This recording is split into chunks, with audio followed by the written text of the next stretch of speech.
Welcome back to ABC GH Spoilers channel. Today we will learn about the issues surrounding Kristina Davis and her potential involvement in a series of shocking events that could change Port Charles forever. Legal consequences loom for Kristina.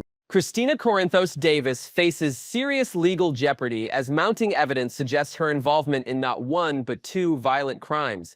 The Port Charles Police Department appears ready to charge her with the attempted murder of Ava Jerome and the murder of federal agent John Jagger Cates. The gravity of these accusations cannot be overstated. Kristina potentially faces prosecution for capital crimes that could alter her life permanently. The investigation has revealed troubling inconsistencies in Kristina's statements. Her alibi for the night of Cates' murder is crumbling under scrutiny. Initially claiming she used a rideshare service, evidence now suggests she was actually driving herself that evening and was present at the Quartermain estate, the very location where Cates met his violent end. This revelation has prompted investigators to connect dots they hadn't previously considered. Alexis Davis, Kristina's mother and attorney, finds herself in an impossible position.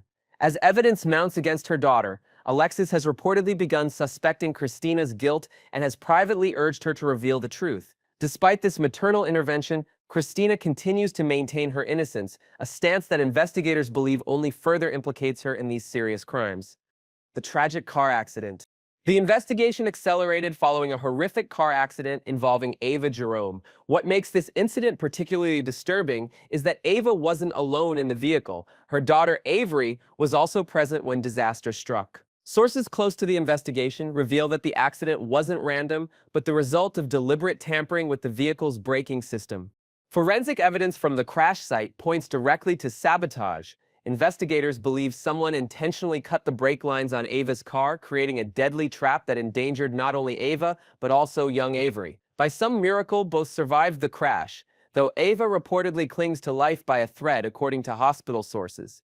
The timing and nature of this sabotage align with Kristina's movements that day. Security footage, witness statements, physical evidence have created a compelling case that Kristina was responsible for this dangerous act of vengeance. What she apparently didn't anticipate was that Avery would be in the vehicle when her plan was set in motion. When Kristina realized Avery was with Ava, sources suggest she attempted to prevent the inevitable crash, but her efforts came too late. The vehicle was already on what investigators describe as a collision course, with both occupants' lives hanging in the balance as the compromised vehicle careened out of control.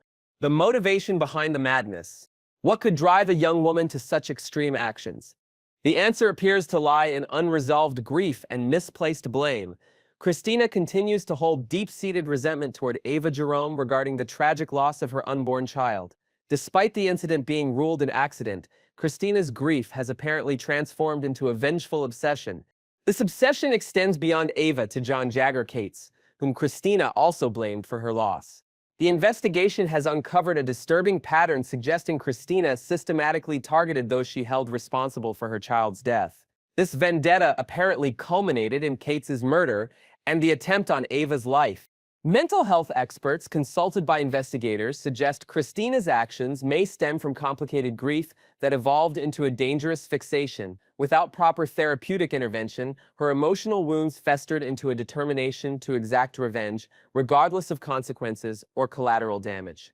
The depth of Kristina's emotional turmoil becomes evident when examining her behavior following these incidents. Rather than expressing remorse, she has doubled down on denial, creating increasingly elaborate explanations for evidence that points to her involvement. The investigation unfolds. The PCPD's investigation has been methodical and comprehensive.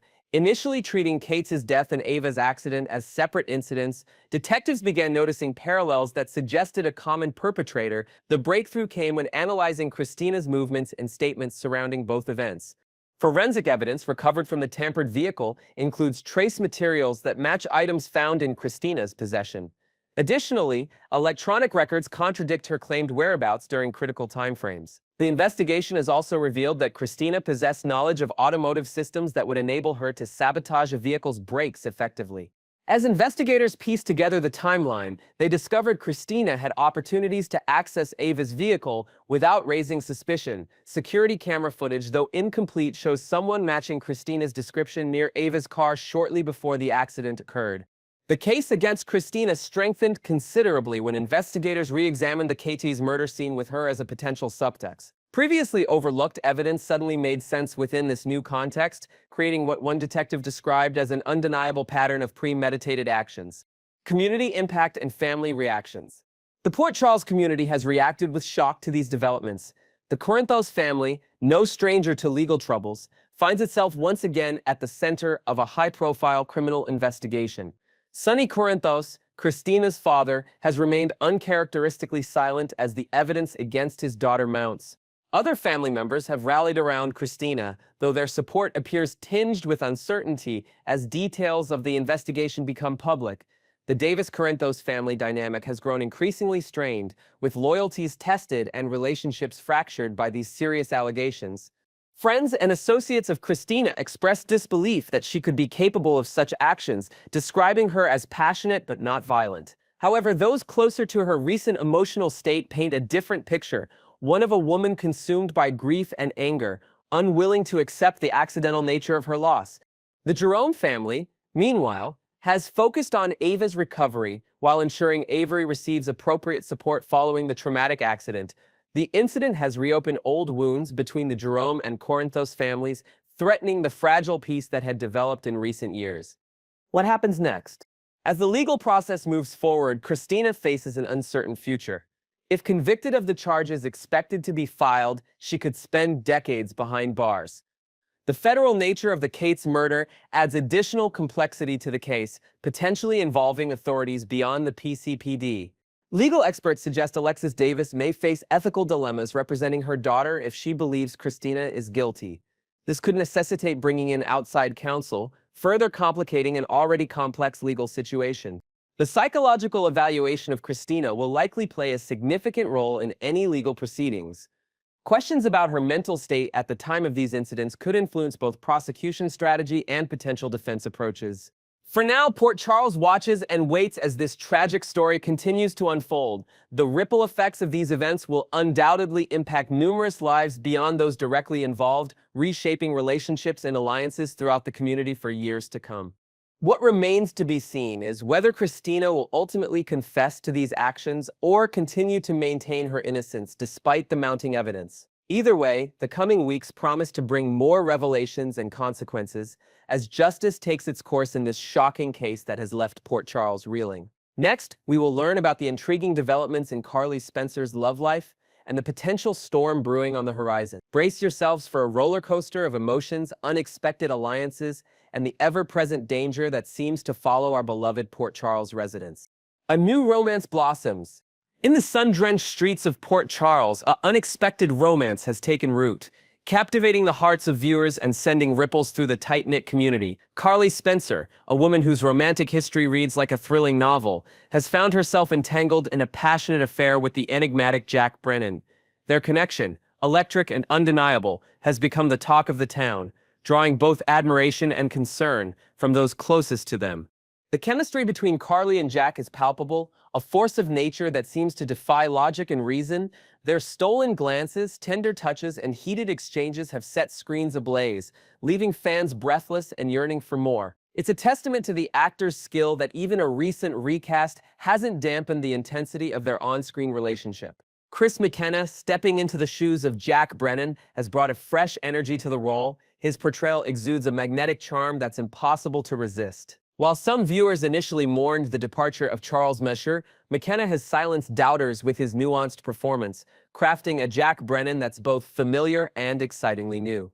The evolution of their relationship has been a joy to watch. From tentative flirtations to deep, soul-borrowed conversations, Carly and Jack have navigated the complexities of new love with a vulnerability that's both touching and relatable. Their recent intimate encounter marked a significant milestone, cementing their bond and setting the stage for the challenges to come. Danger lurks in the shadows. However, as any seasoned General Hospital fan knows, happiness in Port Charles often comes at a price. The blissful bubble surrounding Carly and Jack was abruptly burst when tragedy struck. In a shocking turn of events, Carly fell victim to a sinister plot, narrowly escaping death after consuming poisoned champagne. This brush with mortality, orchestrated by the nefarious Valentine Cassadine, has cast a long shadow over Larly and Jack's budding romance. It serves as a stark reminder of the perilous world Jack inhabits as a high-ranking member of the World Security Bureau (WSB). His position makes him a target for countless enemies, each more dangerous than the last. The poisoning incident has not only highlighted the risks associated with Jack's career, but has also reignited old fears and portentive instincts among Carly's inner circle. The event has become a rallying cry for those who believe Jack's presence in Carly's life puts her in unnecessary danger. A chorus of concern. As news of Carly's near-death experience spread through Port Charles, a chorus of concerned voices rose to caution her against pursuing a relationship with Jack. Leading the charge are none other than Sonny Corinthos and Jason Morgan, two men who have played pivotal roles in Carly's life for decades. Sonny, Carly's ex-husband and the father of her children, has never been one to stay silent when he believes she's in danger. His concern, while genuine, is tinged with irony given his own involvement in the dangerous world of organized crime. Jason, Carly's longtime friend and confidant, has taken an even more aggressive stance. His warning to Jack that he would kill him if anything happened to Carly carries the weight of a man who has proven time and again that he will go to any lengths to protect those he loves. The concern isn't limited to Carly's ex-husband and best friend. Her son, Lucas Jones, has voiced his alarm, suggesting, perhaps naively, that Carly should consider dating someone with a less hazardous profession, like a dentist. This well-intentioned advice, while practical, fails to account for Carly's attraction to danger and excitement. Even Felicia Scorpio, drawing from her own experiences with the WSB through her marriage to Frisco Jones, has attempted to open Carly's eyes to the perils that come with loving someone in Jack's line of work. Her warnings paint a vivid picture of a life filled with constant threat and uncertainty. Carly's defiance. In the face of this overwhelming concern, Carly remains steadfast in her commitment to Jack. Her response to the chorus of warnings has been characteristically defiant. Carly Spencer has never been one to let others dictate her choices, especially when it comes to matters of the heart. Her attraction to Jack goes beyond mere physical chemistry. There's a depth to their connection that resonates with Carly on a profound level. In Jack, she sees a kindred spirit, someone who understands the complexities of her past and accepts her for who she is, flaws and all. Carly's willingness to stand by Jack, even in the face of danger, speaks volumes about the strength of her feelings. She's no stranger to risk, having spent years married to a mob boss and maintaining a close friendship with his enforcer. In her eyes, the threat posed by Jack's enemies is a challenge to be faced together, not a reason to walk away from a chance at happiness. The WSB factor. Jack Brennan's role as a high-ranking WSB agent adds an extra layer of complexity to their relationship. The World Security Bureau, with its global reach and clandestine operations, represents a world of intrigue and danger that both fascinates and concerns Carly. On one hand, Jack's dedication to his work and his commitment to justice align with Carly's own sense of right and wrong. She admires his bravery and his willingness to put himself in harm's way for the greater good. On the other hand, the constant threat of danger and the secretive nature of his work present real challenges to building an idle, long-term relationship. The recent poisoning incident serves as a stark reminder of the risks associated with Jack's career. It's a wake-up call not just for Carly, but for everyone in her life who cares about her safety and well-being. A potential breaking point. While Carly has thus far remained committed to exploring her relationship with Jack, there's a looming issue that threatens to drive a wedge between them. Jack's decision to recruit Carly's daughter, Jocelyn Jacks, for the WSB has the potential to shatter the trust and understanding they've built. This move, while perhaps well-intentioned on Jack's part, crosses a line that many parents would find unforgivable. Jocelyn, young and idealistic, may be drawn to the excitement and purpose offered by the WS. But for Carly, the thought of her daughter being exposed to the same dangers that nearly claimed her own life is likely to be a step too far. Jack's willingness to risk his personal happiness for what he perceives as the greater good speaks to his character. It shows a dedication to his work that's admirable, but also potentially destructive to his relationship with Carly. This decision could be the catalyst that forces Carly to reevaluate her feelings and decide whether the risks associated with loving Jack are truly worth it. The road ahead. As we look to the future, the path for Carly and Jack is far from clear. Their relationship, born of mutual attraction and deepening emotional connection, now faces challenges from all sides. The concerns of friends and family, the ever-present danger of Jack's work, and the potential conflict over Jocelyn's recruitment all threaten to tear them apart. Yet, in the world of General Hospital, love has overcome greater obstacles. Carly's resilience and determination are legendary, and Jack's commitment to both his work and his feelings for Carly suggest a man willing to fight for what he believes in. The coming weeks and months promise to be a crucible for their relationship. Will Carly and Jack emerge stronger, their bond tempered by the fires of adversity? Or will the pressures prove too great, forcing them to go their separate ways? One thing is certain, the journey ahead will be filled with drama, passion, and the kind of unexpected twists that keep General Hospital fans coming back for more. As Carly and Jack navigate the treacherous waters of love in Port Charles, viewers will be on the edge of their seats, rooting for a happy ending while bracing for the next shocking development. In the end, only time will tell if Carly and Jack's love story is destined for a happily ever after or doomed to become another bittersweet chapter in the rich tapestry of Port Charles history. Whatever the outcome, it's sure to be a ride that fans won't soon forget. We will learn about the insightful conversation between Maurice Bernard and Dr. Suzette Glasner regarding mental health challenges, anxiety management techniques, and personal experiences that can help viewers better understand these important issues. Practical techniques for managing anxiety. When the overwhelming wave of anxiety threatens to consume you, having effective coping mechanisms at your disposal can make all the difference between spiraling into panic and regaining control. During Maurice Bernard's Enlightening State of Mind podcast, Suzette Glasner shared a powerful technique that has helped countless individuals navigate through anxiety's turbulent waters. The distinguished clinical psychologist introduced viewers to the sober breathing exercise, a deceptively simple yet remarkably effective approach to anxiety management. This mindfulness-based technique centers on conscious breathing patterns that help activate the parasympathetic nervous system, the body's natural calming mechanism that counteracts the fight-or-flight response. When we're experiencing anxiety, our breathing typically becomes shallow and rapid, Dr. Glasner elaborated during the podcast. The sober breathing exercise involves deliberately slowing and deepening your breath, which sends a powerful signal to your brain that you're safe, effectively interrupting the anxiety cycle. The technique involves inhaling slowly through the nose for a count of 4, holding briefly, then exhaling through the mouth for a count of 6 longer than the inhale. This extended exhale is particularly important as it stimulates the vagus nerve, which plays a crucial role in regulating our stress response. What makes this approach particularly valuable is its accessibility. It requires no special equipment and can be practiced discreetly in virtually any situation, whether you're on a crowded airplane like Maurice found himself, in an important meeting, or lying awake at night with racing thoughts. Dr. Glasner emphasized that consistency is key when implementing such techniques. Like any skill, managing anxiety through breathing becomes more effective with practice, she noted. I recommend incorporating these exercises into your daily routine, even during periods of calm, so they become second nature when you actually need them. Maurice, visibly impressed by the simplicity and potential effectiveness of the technique, acknowledged that having such tools available might have made his own anxiety-inducing flight experience more manageable. The discussion highlighted how even seemingly small interventions can have profound effects on our mental well-being. The podcast covered numerous additional coping strategies beyond what could be fully detailed in the episode, prompting Maurice to encourage viewers to watch the complete interview for a more comprehensive understanding of anxiety management techniques. Understanding the purpose of anxiety. In a particularly illuminating segment of the conversation, Dr. Glasner offered a perspective on anxiety that many might find surprising. Anxiety, despite its discomfort, serves an evolutionary purpose. This reframing of anxiety as potentially adaptive rather than purely pathological provides a nuanced understanding that can help sufferers view their experiences through a different lens. Anxiety has a purpose for us, Dr. Glasner explained with the clarity that comes from years of clinical experience. She elaborated that while anxiety certainly doesn't feel pleasant, it evolved as a mechanism to help humans navigate challenging situations more effectively.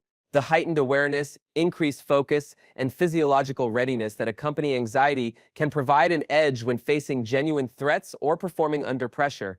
This evolutionary advantage is rooted in our fight-or-flight response, a complex cascade of neurological and hormonal changes that prepare the body to either confront danger or escape from it.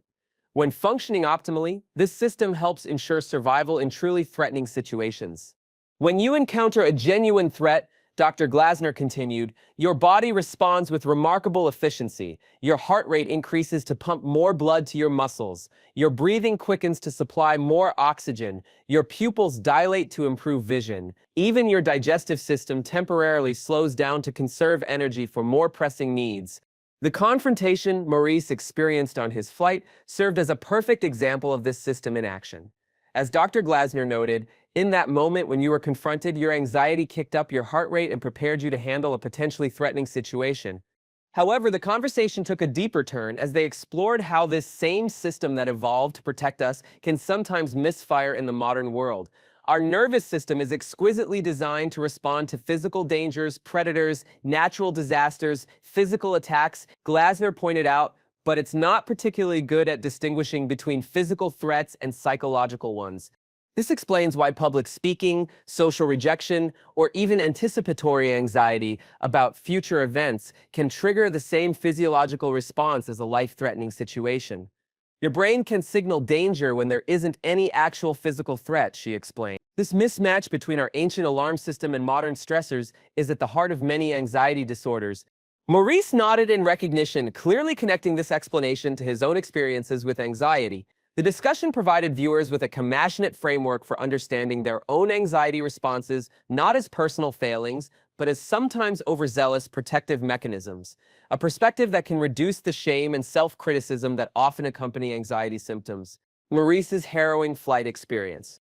The emotional centerpiece of the podcast came when Maurice Bernard courageously shared a deeply personal story about his first significant encounter with anxiety, a harrowing experience that unfolded during what should have been a routine flight. With remarkable vulnerability, the General Hospital star painted a vivid picture of how anxiety can escalate from mild discomfort to overwhelming panic. I didn't know what anxiety was, or felt like, till I was in my 30s because everything funds that was bipolar. Maurice began, highlighting how different mental health conditions can sometimes mask or complicate each other. This revelation offers important context for understanding how someone could navigate life with bipolar disorder, yet still be blindsided by anxiety later in life. The actor then recounted a particularly stressful week on the set of General Hospital, where professional pressures had already pushed his stress levels to uncomfortable heights. This foundation of existing stress, what mental health professionals often call a stress bucket that was already nearly full, set the stage for what was to come. The cascade of mishaps began when Maurice discovered he had forgotten his passport at home, preventing him from boarding a flight to Canada for an important meeting with a producer. This initial setback, while frustrating, was merely the opening act in what would become an anxiety-inducing drama. Redirected to Pittsburgh instead, Maurice encountered further complications at the airport. "I couldn't get on the flight initially," he explained, the tension evident in his voice even as he recounted events from years past. It was only after a friend intervened, mentioning Maurice's role as the iconic Sonny Corinthos on General Hospital, that accommodations were made to get him aboard. But the relief of finally securing a seat quickly evaporated when another passenger confronted them about receiving special treatment. This confrontation, a public challenge that many would find uncomfortable, added another layer of stress to an already difficult situation. "I tried to take a nap to calm down," Maurice continued, "but the flight was delayed on the tarmac for what felt like forever. This prolonged confinement in an already stressful environment created perfect conditions for anxiety to flourish."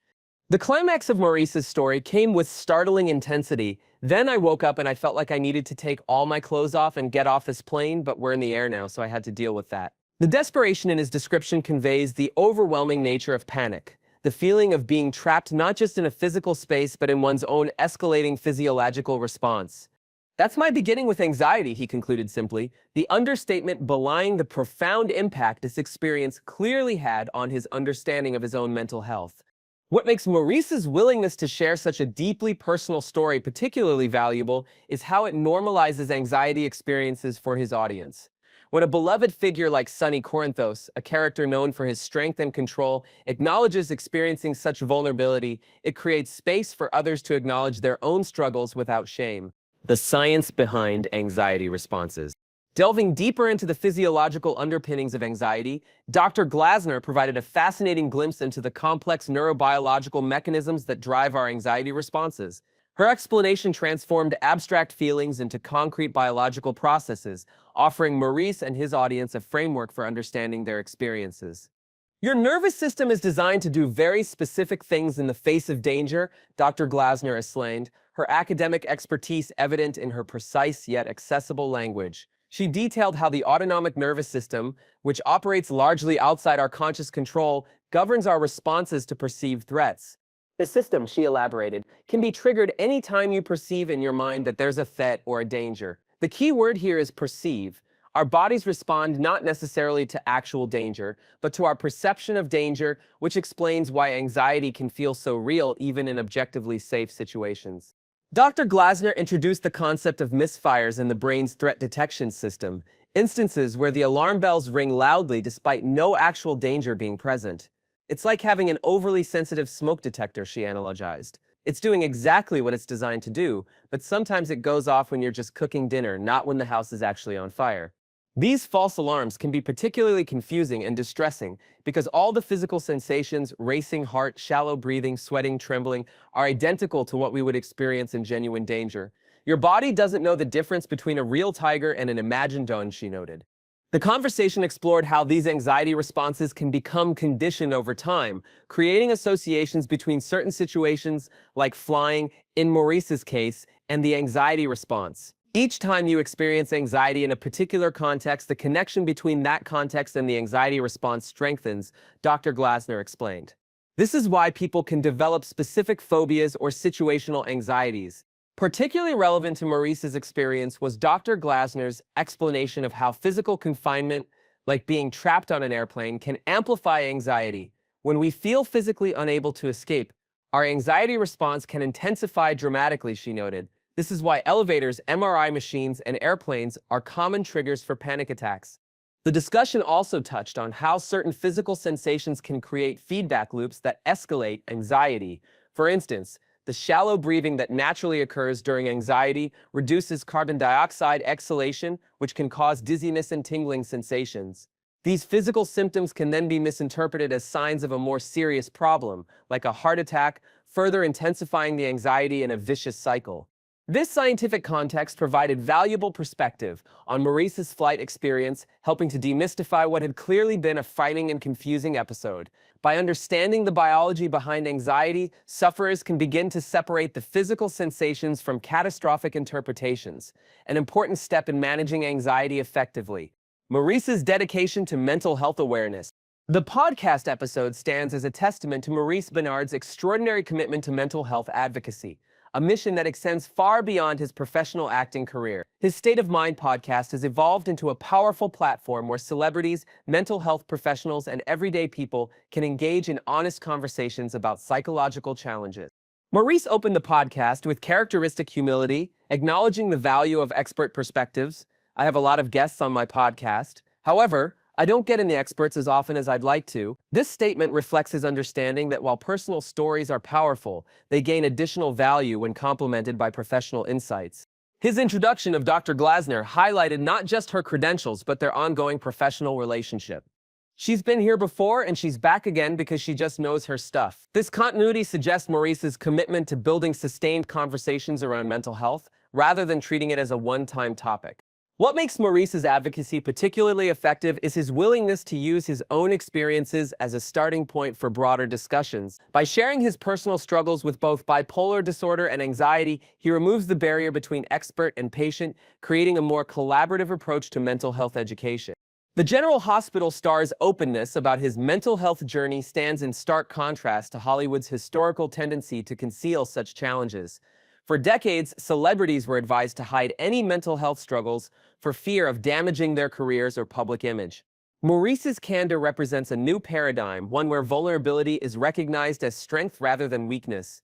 His approach to mental health discussions is notably inclusive. Rather than focusing exclusively on bipolar disorder, with which he has been publicly diagnosed, Maurice explores a wide range of mental health topics. This breadth acknowledges the complex, interconnected nature of mental health and the reality that many people experience multiple challenges simultaneously or at different life stages. Perhaps most significantly, Maurice uses his platform not just to raise awareness, but to provide practical resources.